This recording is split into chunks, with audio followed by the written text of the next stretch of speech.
The problem is, I think you probably admit and agree that in our culture today, a lot of times when people think about Satan, what they do is they visualize this harmless dude in a red suit with a pitchfork. You know, kind of like this cartoon character that's just like gets on your shoulder and whispers things in your ear. What you have to understand is that Satan is the embodiment of everything evil.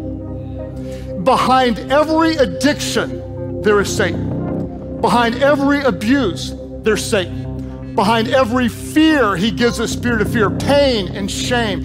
He's called by Scripture the destroyer, the deceiver, the dark angel, the accuser, the tempter, the wicked one, the thief, the father of lies. He came with a mission to steal, kill, and destroy. He wants to steal your joy. He wants to kill your faith. He wants to destroy your health. He wants to ruin your finances. He wants to obliterate your marriage. He wants to kill your kids. That is the father of lies. And hell is a place for God to righteously punish the embodiment of all evil. In fact, Revelation 20, verse 10, John shows us this. And the devil, the prince of darkness, the dark angel, the accuser who deceived them, was thrown into the place of punishment, was thrown into the lake of burning sulfur, where the beast and the false prophet had been thrown, and they will be tormented day and night forever and ever. That sounds fair, right? When you're in the embodiment of all evil, I think you would say that should be punished. Now, the next verse that I'm going to read to you feels challenging, especially in our culture today.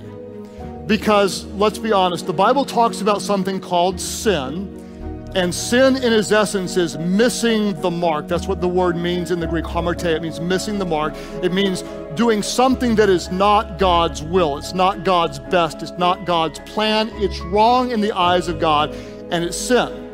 Our culture doesn't like to use that word today. In fact, when it comes to sin, if we're going to even acknowledge that sin exists, people tend to prefer a God that just looks the other way. A God that gives you like a little wink, wink. It's no big deal. As long as you're not hurting anybody, don't let me tell you what's right or wrong. You do you, boo-boo. You do you. But the truth of the matter is, Scripture says there is a standard. The standard is holiness, and when we don't hit that standard, we sin. And here's what we have to understand.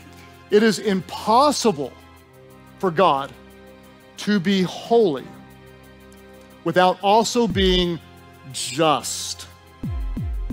Wickedness and evil must be punished. And you feel this way when someone does something, you say, that should be punished.